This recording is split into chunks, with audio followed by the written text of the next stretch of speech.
Hello and welcome. I am Tiberius, and today I'm continuing my interview series about getting into cybersecurity. I'm joined by TracketPacer, a rocket network engineer and cybersecurity payload specialist at Tracket's most recent achievement is launching a secure network into orbit on board the New Glenn rocket. And in her spare time, she makes fun, educational, and sometimes rage-baiting content for both capitalist and communist short video platforms. Tracket, welcome to my channel, and thank you for being here to share your knowledge and experiences with us. Hi, thanks for having me. It's great to be here. Now, I originally wasn't going to interview Tracket for this series because I mistakenly thought that network engineering for rockets wasn't really a cybersecurity position. However, Tracket has assured me that her role is largely cybersecurity focused. You know, it's been a long time coming. I haven't in the past admitted that I'm part of the cybersecurity community, but the fact is I'm actually quite an expert. And you and a few other select folks have been aware of this for a while, but I've only recently been able to reveal that fact. So this is a great coming out party for me in cybersecurity, as it were. So how hard was it to transition from rocket network engineering to rocket cybersecurity? Well, I mean, it wasn't hard at all, right? Because it's essentially the exact same job. I just added cybersecurity, like many people do, right? Like we all know this is a thing that happens. Like I just added cybersecurity to it. Now they pay me $50K more in salary. That's all I had to do. So, you know, there's like a slight transitionary period where I have to be like, hey, everybody, I'm cybersecurity now, not network engineer. So don't bother me about network engineering stuff. But then, you know, at the end of the day, everybody knows they're just going to bug me about the same stuff because it's all the same. And there's really nothing distinguishing either one of those roles from the other one. So no extra certs or anything like that? No, I didn't even need certs or education, really. You just need to know how to read. So that's interesting. Yeah, okay. Yeah. It's a valid career path. Yeah, I've been a pen tester, so that's really all I know. I've learned so much about cybersecurity doing these interviews. So yeah, it's always interesting to see which sort of types of role don't really have that educational requirement. Yeah. So it's surprising to me rocket network engineering wouldn't have that, but I mean, you know best. So yeah, no, I'm you know, being a senior cybersecurity expert myself, I can guarantee you that. I mean, there's really what cert are you going to take that's like rocket, right? Like you can't just like tack rocket onto stuff like you can with cybersecurity, right? You can add cybersecurity, whatever, and you get more money, right, obviously. But like you can't just get a rocket certification in cybersecurity or a rocket certification in network engineering. You just have to like know it. Like it's kind of, what would you say? Like it's kind of like internal. If you have that, you've got it and you were born with it. And I would say I was more or less born with it. And they just had to discover me, right? And so that's like mostly what hiring for these kinds of roles is like you don't really look for people with like qualifications or like certifications or like, you know, past career, you know, experience or anything. You just kind of like put feelers out there. You put vibes out there and then like eventually someone comes to you. And that's actually how I got my job in the first place. Like it was solely vibes based. And, you know, if you know, you know. So. Do you think people are too focused these days on certs rather than vibes in getting into this sort of field? Oh, yeah, 100%. I mean, certs are absolutely useless. They're really just a complete grift. You don't learn anything. I didn't learn anything from getting a cert. You know what I learned for real, though? The vibes. Just vibes. Vibes all the way. Mm-hmm, mm-hmm. And if you don't have a culture of like good vibes at your workplace, specifically in this instance, I had to have rocket vibes. Everybody at work has rocket vibes. I'll say that. Right. So, you know, if that wasn't there, then we wouldn't build a rocket. Yeah, no, that does actually make sense. So, yeah. If you think about it, it makes sense. It's just, it doesn't occur to everybody, you know, who's not like tapped in, you know. What does a day in the life of a rocket cybersecurity expert actually look like? Well, that is a very popular question. People ask me this all the time. And normally I can't answer that question.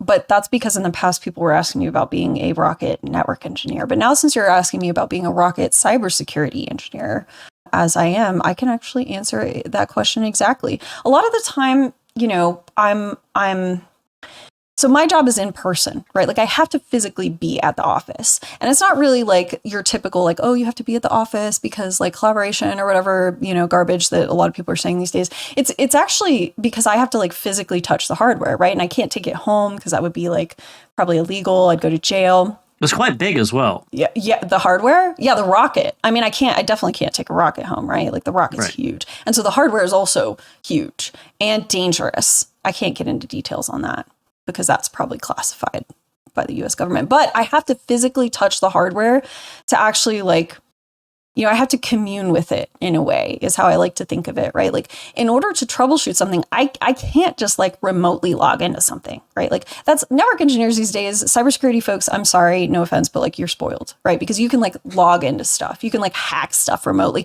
When I hack stuff, when I like log in, I'm not logging in like with my like little laptop, work issue. I'm logging in. I'm like logging in. You're like focused. Well, yeah, obviously, but like it's like beyond focus. Yeah, I'm okay. Let me just walk you through like my typical morning, right? Mm-hmm. Wake up at 5 a.m., say a couple of mantras to, the big boss. Then I go to work and I'm, drinking my Soylent, and then I walk into the lab. I have to put the Soylent down because you're not allowed to bring like liquids in there. I put on an ESD smock. I put on ESD pants over my pants. I put on ESD shoes. I put on an ESD beanie. I have an ESD necklace, I have an ESD ring, and an ESD bracelet. Then I have to actually go into we have a lab, and it's not the actual rocket, but it's basically the rocket without like the outer shell. So basically I'm climbing into like the interior of a rocket, right? So I have to get to the avionics, I have to get to the network. And in order to get to the network and the network devices, it's the rocket just without an outside, right? So I have to like wade through all of the other stuff that's like on the rocket. That's not my stuff, but I still have to get through it. So usually I'm spending about 20 minutes just like navigating physically through that stuff. I get to the one thing that I like, or one of the things, the network things that I have to like troubleshoot or look at, or just like, it's kind of like plants where you have to like talk to them a little bit just to, keep their spirits up. So I have to actually touch it. I can't not physically touch the thing and like understand what's happening with it. So I'm physically touching it with one hand. I've got my laptop over here, and around my waist, I kid you not, like 3 feet of flight harnessing. I'm waist deep in flight harnesses, sometimes chest deep in flight harnessing. So after I'm done doing my thing for like an hour or so, I have to actually like call on the radio. I have to call my search and rescue team. There's actually like 3 to 5 people who are assigned to me solely so that when I go in there to troubleshoot, they have to come and get me out when I'm done, because I can't physically, I'm I wish I were stronger, but like I'm not, right? So I have to have like this team of people come in and rescue me. And sometimes, they're usually assigned to me, but sometimes they've had to go like rescue someone else from the other end of the rocket. So I might have to wait for a little bit.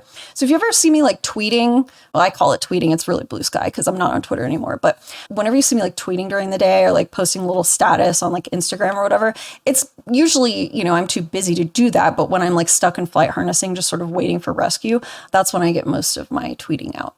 So that's what's happening when I'm doing that. So then they rescue me. And I'd say that's about 75% of my day. The rest of it's meetings.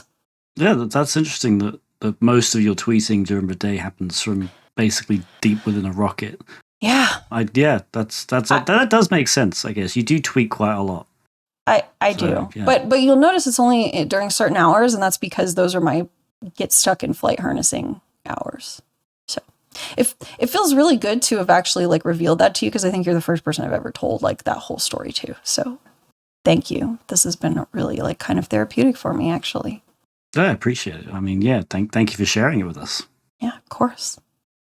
What is the difference between a rocket network engineer and a regular network engineer?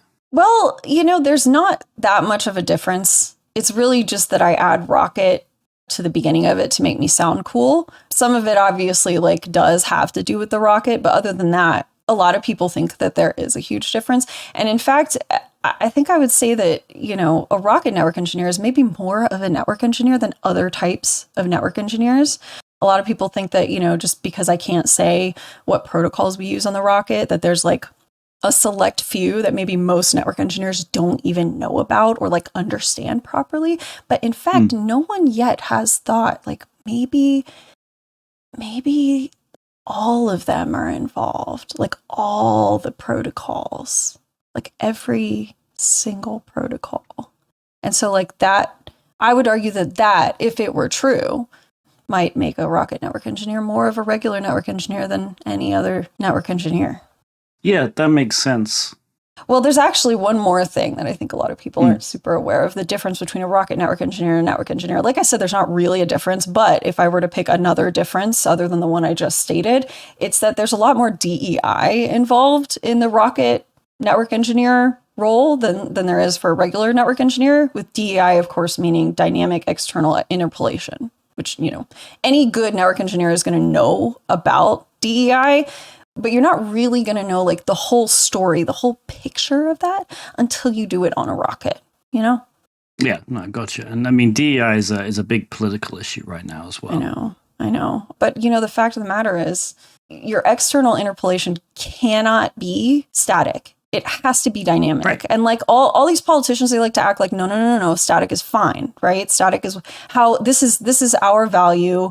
You know, these are our values. This is what we care about. Traditionally, interpolation is not only external, but static. But it has to, at a certain point, you have to get dynamic, you know? You just have to get dynamic. Yeah, I mean, honestly, I've always been in favor of DEI. SEI is just, honestly... SEI is old school, man. It's way too... Yeah, I'm sorry, but in a modern world, you can't have SEI. You have to have DEI. That's it. You cannot do it unless it's dynamic. 100% agree. I know that's a controversial stance, but here I am taking it, you know? Oh, we appreciate you doing it. I like to speak for the people.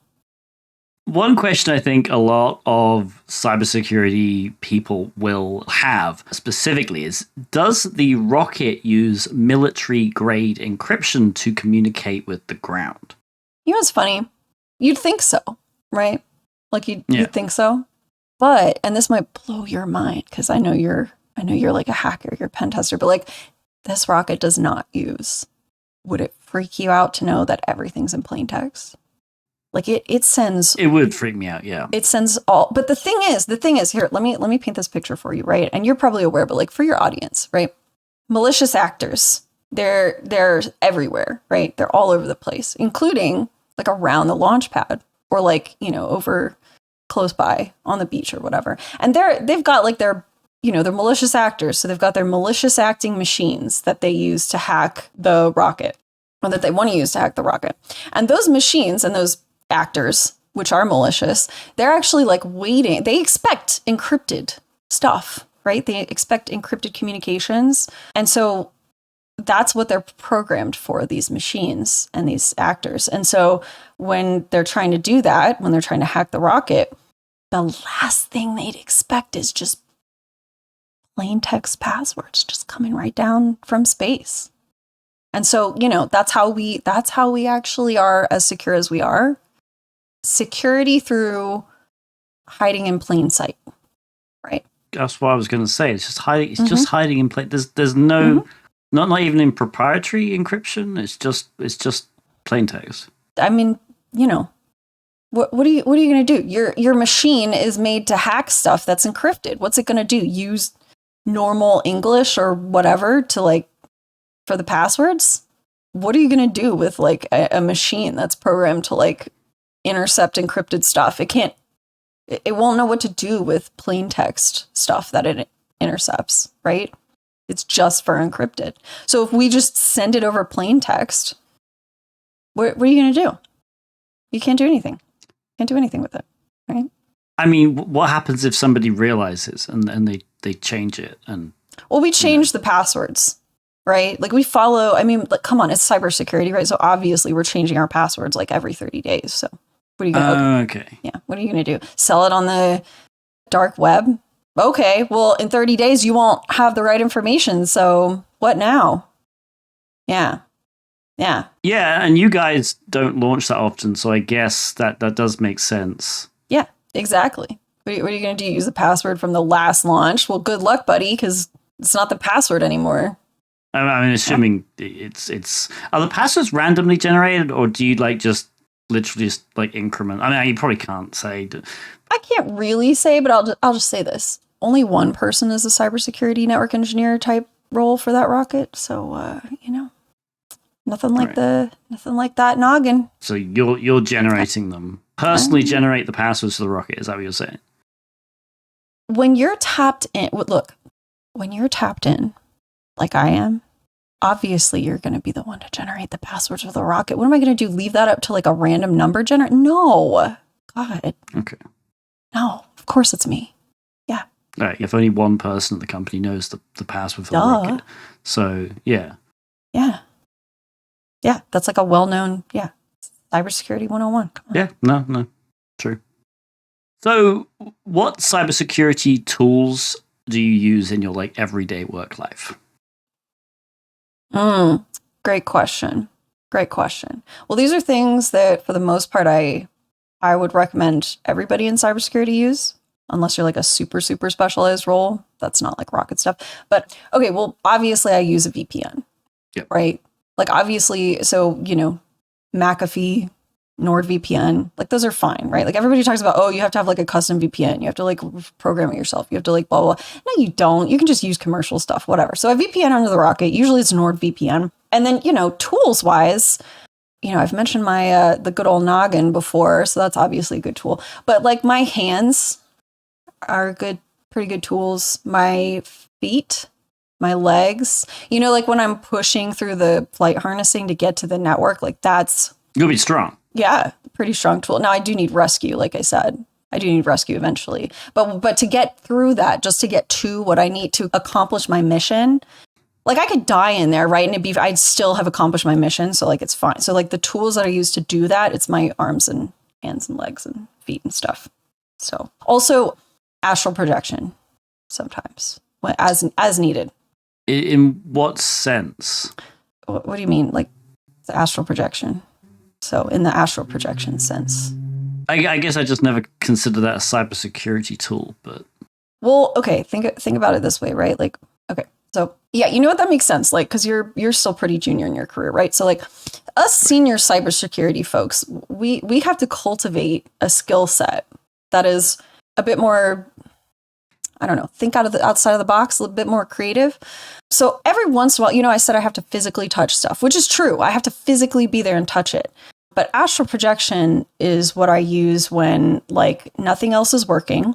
It's not listening to me. The vibes are off. We talked earlier about like how important vibes are, right? In a job like this. And if the vibes are off on the network, then everything is going to be messed up. And I have to fix that as soon as possible. Actually, most of my issues that I solve day to day are vibes based. But like if I can't physically get to the network on the Rocket, I have to then be escorted into like one of those private rooms. I forget what they call them in the military, but at my company, they're just like meditation rooms. So go into the meditation room, I turn off all the lights. And, this is something I learned how to do just after I got my CCNA. I gave up on getting my CCNP because, certs are garbage. But just after I got my CCNA, I was like, I need to learn how to do cybersecurity stuff for real. So I taught myself how to astral project. And so I'll go into the dark room and I will like picture the network in my mind, and I will just send my spirit to the network, and my spirit will do the thing, where it wades through the flight harnessing and stuff, and it will touch the network, and that actually is very helpful on a vibes level because if I have to physically touch it, but if I can't physically touch it, then astral projection allows me to do that. okay. Is it like a specific networking hardware to enable that, or is that something you can just do generally? Honestly, I don't think I can answer that. So. Okay. And you said astral projection, not astro projection, right? Because I'm just making sure I hear correctly. Yeah, no, it's astral. Why would it be astro? That's stupid. Because of the rocket sort of going into space. No, astro that's stuff. no, it's astral. Astral, ASTRAL. Google it, listeners. Okay. Yeah, it's a very worthwhile cybersecurity tool. So, basically to answer your question, VPN, right? VPN is a great tool. Hands and feet and legs and arms, and also astral projection. My three, and if you need ESD safe, like beanie and bracelet and stuff, you can use those. But really it's those three things. And again, NordVPN, McAfee, those are the only two that I really trust to VPN onto the Rocket. What about Wireshark? What about it? Not a tool that you use? No. Why would I use Wireshark? I don't know. Honestly, no, I feel like it's a silly question. Sorry. Yeah. Can't use that in astral projection, can you? They don't make a plugin. There's no Lua plugin for astral projection in Wireshark. Why would I use that? If they make it, though, maybe I would use that, actually. But no.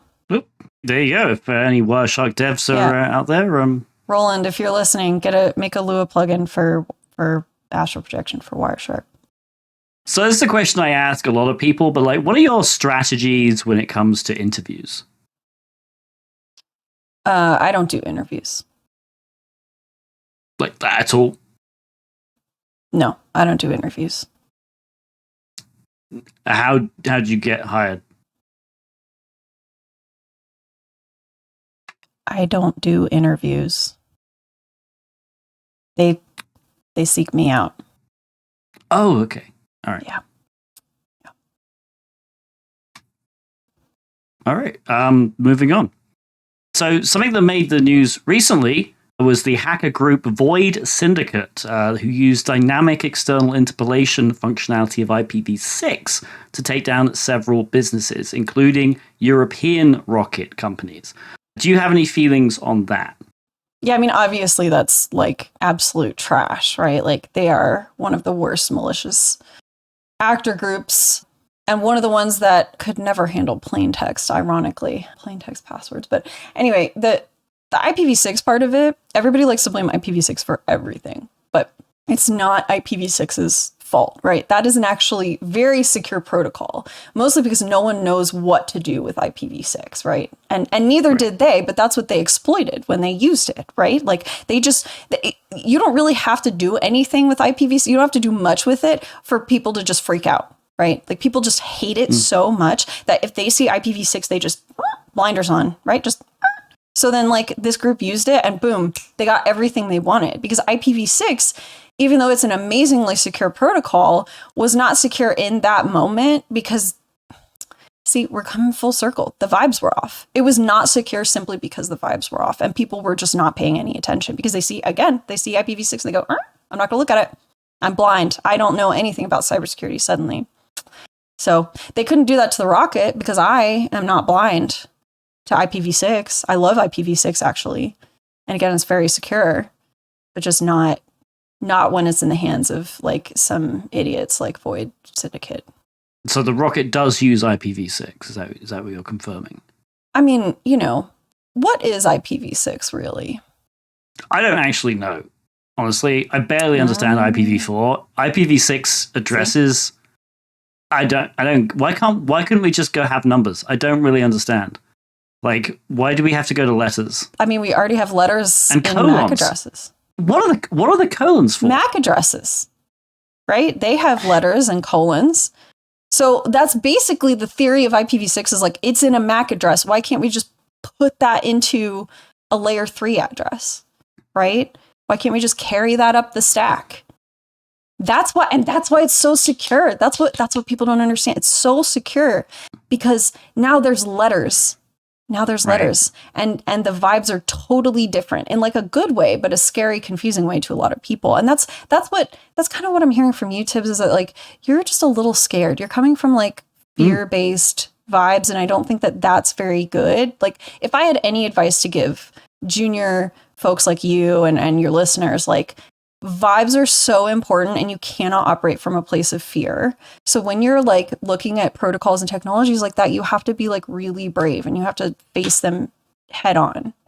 So like when you ask me, is IPv6 on the Rocket? I would say like, is IPv6 really anywhere? What's your definition of IPv6? Does it come from fear or does it come from love? If it comes from love, then yeah, maybe it's on the Rocket. It's up to you. Okay. I feel like it's probably on the Rocket. It's up to you. That's the vibe I'm getting from you right now. It's probably on the Rocket. It's in my heart. And if it's in my heart, it's usually on the Rocket. That makes sense. That's all I can say. Now, so let's just circle back a minute because you obviously the difference between IPv4 and 6 is the use of letters, right? But we're only using 6 letters. Is that enough? Wouldn't it be more secure if we used like the full 26 letter alphabet? Well, they're working on it, right? I don't know how familiar you are with like the IEEE and stuff, but like I have some pretty high up context there, and I know for a fact that they are working on IPv7, 8, and 9 for 3 specific different like niche uses, but 9 actually is the one that they're working on. Like they want to roll it out for everybody. So everybody hates IPv6, which is stupid, but whatever, that's how it is, right? So they're working on 9 to be a protocol that people don't hate. And that's because they're going to add 3 more letters. So that would be G, H, and I. So we're going to have A through I as part of the IPv9 addresses. And then suddenly we won't need IPv6 anymore. And this will be extra secure because, again, like what's 3 times, it's 3 extra letters. So, multiply that by the power of 128 and you get, something crazy like 65,538,000, like it's a lot. It's a lot. Like imagine how many IPv6 addresses you could have, like number of grains in the sand on a single beach. And then multiply that by a power of three or more. It's probably more. So IPv7, does that only have 1 more letter? Is it like they're adding one? IPv7 is just for satellites. Don't worry about that one. Now IPv8 is for cars, and that's pretty cool, right? That's pretty cool. Of like self-driving stuff, I imagine that needs a lot of networking. Right now, cars don't use IP addresses at all, but they want them to because the world's modernizing and like we're getting more and more computers into cars and stuff like that. So like, self-driving is probably going to definitely need that because they're more advanced, but right now they don't use it. And that's a big reason why self-driving cars are not like a huge thing right now. And like, there's a lot of problems with them and like safety issues.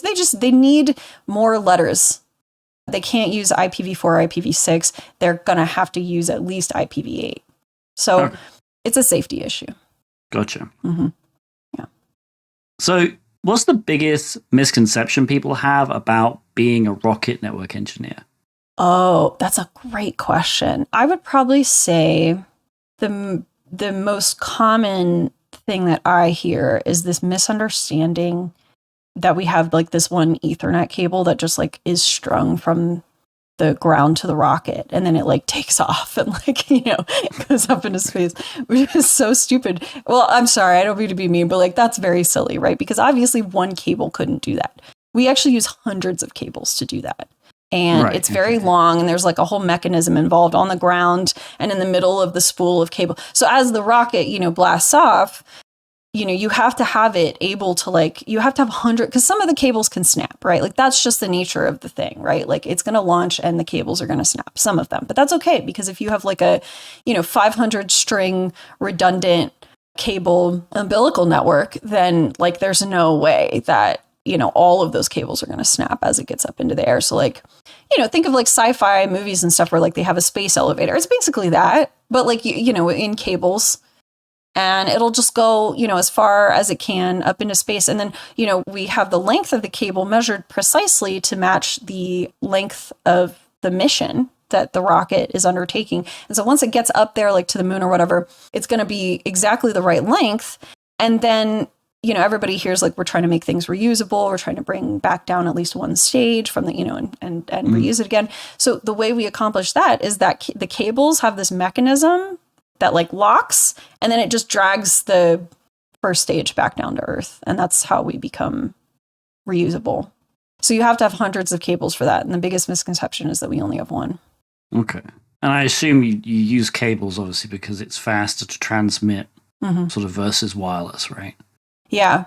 I mean, we're working on like more vibes-based solutions and stuff, but like that technology has to like catch up a little bit. Because it's, if you think about like gaming and stuff, it's still faster to like use Ethernet for your gaming PC to like get high enough speeds. So until we can get to like, something that gamers would be satisfied with like power over data line and stuff like that, that's not, we'll maybe in like 100 years, Yeah. I mean, you mentioned power over Ethernet, is that something that the rocket can support as like a secondary mechanism other than the engine?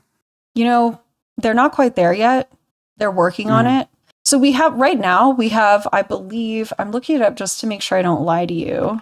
highest PoE standard. 'Cause right now we have really good PoE, right? We have like, it's like PoE plus plus plus or something, which is up to like, I don't know. You can get up to like 73 watts or something crazy like that with PoE now these days, right? But like, unfortunately, the Rocket needs like a little bit more than 71 watts of power. And so we can't do PoE yet. But the idea is, you know, if we get the right cables and the IEEE keeps working on it, like eventually, I think in order to hit our power standards, we'd need to get like PoE plus plus plus plus plus plus plus plus plus plus plus plus plus plus plus or minus some pluses. So they still have a few more to go. But as far as I know, IEEE is working on it. And you just reminded me, I need to send an email about that on Monday. So yeah, not yet, but hopefully soon. Glad I could help. Awesome. So regular cybersecurity folk have to deal with zero-day exploits or O-day exploits, but Rocket cybersecurity experts, I imagine, have to deal with zero-G exploits. Can you explain the difference? Yeah, well, the first one has gravity, and the second one doesn't. But other than that, you know how with O-day, oval day, zero day. I don't know which one you. I use oval day generally. I'm trying to make it a thing. With oval day, it's like zero indexed or oval indexed days, right? Like day zero, day oval, you have the exploit happen. The malicious actors deploy it. And then day one is like actually the next day. But with zero G exploits or oval, you might say oval G exploits, we actually use one-based indexing instead, because that's a lot of people don't realize this. And it doesn't really come up in normal network engineering, but space just operates on one indexed stuff. So like everything is one indexed in my line of work. Even software stuff, it's just all one index. Yeah, so the two main differences is no gravity, right? And also one indexed threats, exploits. With one indexing, obviously most terrestrial programming languages are zero indexed.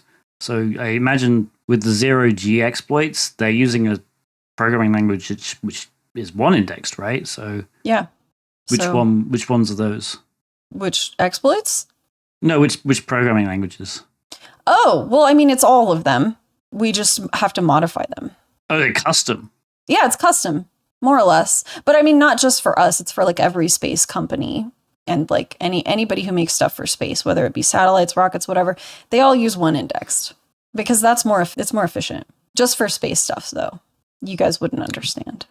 Yeah, I was going to ask why is it more efficient, but I imagine it's probably too complicated. I'm sorry. It's a lot of physics and math, and like it's kind of like a if you know type of thing, and if you don't know, I'm sure some of your listeners work in aerospace. I'm sure they'll get it. Yeah, I mean, if you understand, please leave a comment and educate me, assuming it doesn't violate any kind of NDAs. Don't educate me though. I don't want to hear it. If you have comments for me, don't. Yeah, just address them to me. Yeah. Yeah. What advice do you have for people interested in getting into rocket cybersecurity? Oh yeah, okay. For junior folks like yourself in your audience, I think I would. Well, okay. First piece of advice, just in general, which is great for life, honestly, but especially for cybersecurity and rockets. Never take no for an answer. Don't listen to any constructive feedback ever, because it's just going to distract you from your main goal, and your main goal is what's most important, which is space and cybersecurity, obviously, right? Next piece of advice, I'd say, learn how to astral project. I explained a little bit about how I use astral projection in my role today earlier, and I will say that astral projection really allows me to get my job done when it's like one of those last resort things, but it really works well. It's just that you can't use it too often because it works so well that people might think you're not needed, but you are. So you have to make them suffer a little bit, which means just physically fight through the flight harnessing to fix your stuff. And then if all else fails, then you can astral project, but pretend it's really hard. It's actually very easy once you learn it. So astral projection is a good thing. And lastly, I just want to say, I want to acknowledge, right, being a woman in a male dominated field, specifically to all the she's and theys out there, if you're either starting your career or you're new in your career and you're feeling like maybe ignored or singled out, or maybe a little bit othered, at least at your workplace, because you feel a little bit alone, and all the stuff that's happening today, right, with DEI and that kind of interpolation stuff, just in a heavily male dominated field.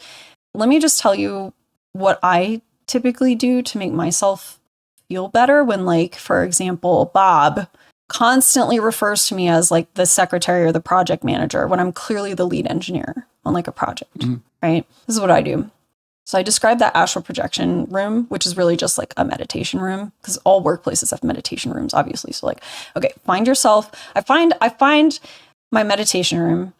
I go in there alone. I turn off all the lights, and then I like close my eyes and I hum for a little bit, and then I picture what it would be like. Right? I picture my empowerment. I take some deep breaths and I picture what it would be like to have a jaw that can unhinge to like, and like extend to like roughly 50% of my body length.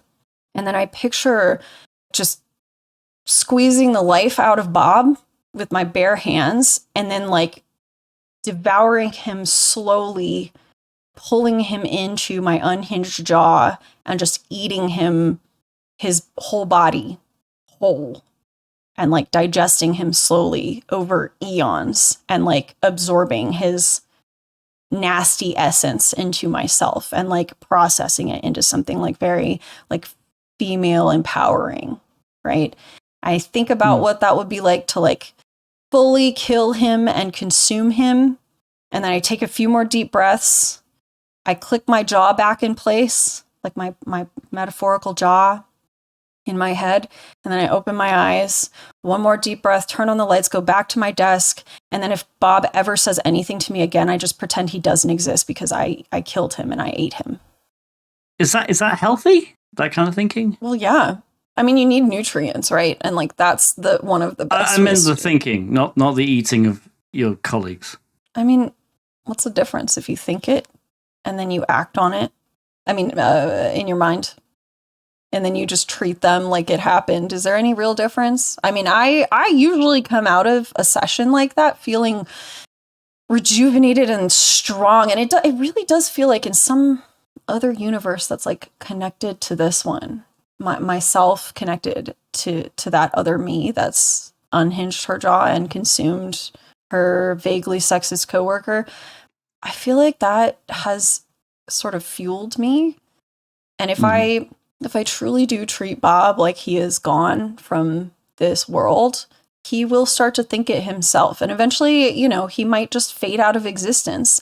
If you imagine it, it's manifesting, right? One of the big trends, which I would argue should not just be a trend, but like something that lasts forever, is manifesting. And if you manifest unhinging your jaw and consuming whole your vaguely sexist coworker, not only is that going to feed you, like give you nutrition and like help your soul, I really do believe that eventually that person will, if you treat him like he has been eaten by the like ungodly, otherworldly manifestation of your rage, he will eventually just fade from existence. And that will have actually happened, at least in some way, shape, or form. And you probably won't have to deal with him for very long. It's a very powerful tool. And yes, I do believe it is healthy. Okay. But just to be clear, you're not sort of advocating actually eating people. This is pure projection, right? I mean, yeah, of course it's projection, but manifesting is manifesting. So I'm not advocating just anybody eat people. Don't get me wrong. Right. But like, if you do find yourself with the ability to unhinge your jaw and consume a person, maybe that's destiny, Well, Tracket, thank you so much for joining us and sharing your knowledge and experiences with all of us today. Where can people find and follow you online? Well, you're so welcome. Thanks for having me. People can find me on Blue Sky at TracketPacer at bluesky.social or whatever it is. You can find me on Twitter, but I'm not tweeting anymore. You can find me on Instagram and TikTok at TracketPacer. And sometimes I randomly Twitch stream, usually with you. So they can find me through your channel that way as well. But yeah, I think that's about it. Email me if you have any astral projection like tips that I didn't go over. I actually am trying to like really refine my skill there as far as like SLA for like latency. So if you have any tips, I'm Tracket at tracketpacer.com. You can email me there.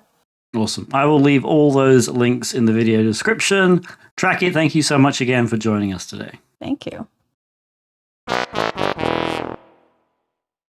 Might make a rocket network engineer more of a regular network engineer than any other network engineer. Yeah, that makes sense. And I'm just trying to think. Yeah, that makes sense. It's just, it doesn't occur to everybody, who's not like tapped in, Nice. I like that one. I'm sounding like a huge dick. We have to pause in between all these to get all the laughter. That was good. That was really good. Okay. What were we talking about? How hard was it to train this? See, that just went off the rails. It doesn't even matter. Okay. That's the great thing. It doesn't matter. Okay. It's perfect. Oh, yes. All right. I do. Yeah. But you'll notice it's only during certain hours, and that's because those are my get stuck in flight harnessing hours. So it feels really good to have actually revealed that to you, because I think you're the first person I've ever told that whole story to. So thank you. This has been really kind of therapeutic for me, actually. I appreciate it. I mean, yeah, thank you for sharing it with us. Yeah, of course. It was great.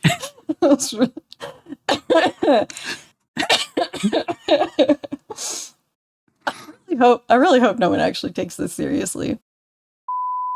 What are you going to do? Your machine is made to hack stuff that's encrypted. What's it going to do? Use normal English or whatever to for the passwords? I mean,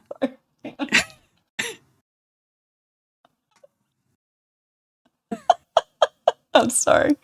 No, I was really trying. I was trying to think of something other than malicious actor machines. Okay, sorry. All right, please continue.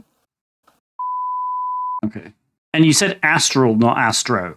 I just want to make sure we've got that right. Not astro projection. No, yeah. What would astro projection be? It's astral. Okay, I'm just new to this whole concept. Sorry.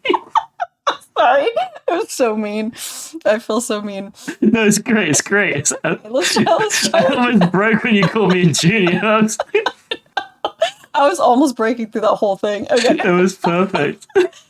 Okay, sorry. Ask the astro question again. Roland, if you're listening, make a Lua plugin for astral projection for Wireshark. I feel bad. I love Wireshark. I actually use it every single day of my life at work. I was hoping you were just going to say, no, don't use it. I'm like, that's such a good answer. Okay, I think that's good for that question. That works out. Yeah. That's good. Great follow-up questions. Thank you. Thanks for going along. This is fun. But unfortunately, the rocket needs a little bit more than 71 watts of power. And so we can't do PoE yet. But as far as I know, IEEE is working on it. And you just reminded me, I need to send an email about that on Monday. So yeah, not yet, but hopefully soon. Glad I could help. Mm-hmm. Mm-hmm. Awesome. That was a good question about PoE. I love that.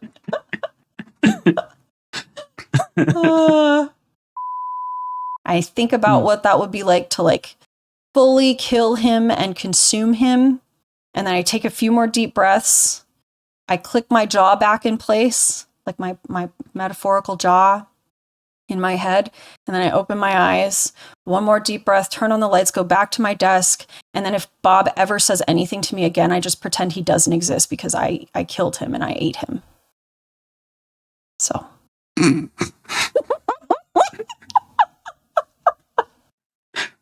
I had to clench through my I had to freaking I was gritting my teeth through that entire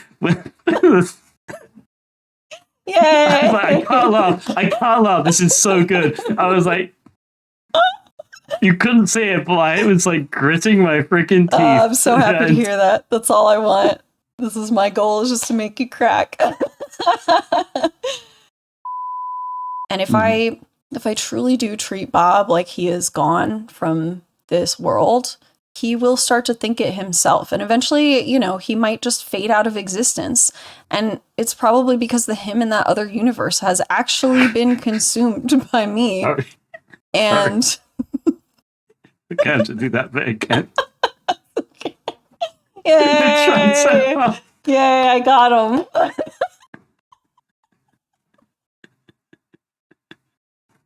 This is what I'm learning. The fading out of existence bit. I have to. I'm not advocating just anybody eat people. Don't get me wrong. But like, if you do find yourself with the ability to unhinge your jaw and consume a person,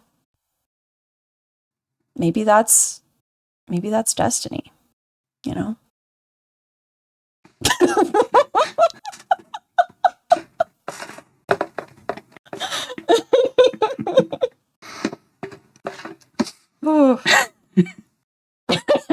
Oh man. All right.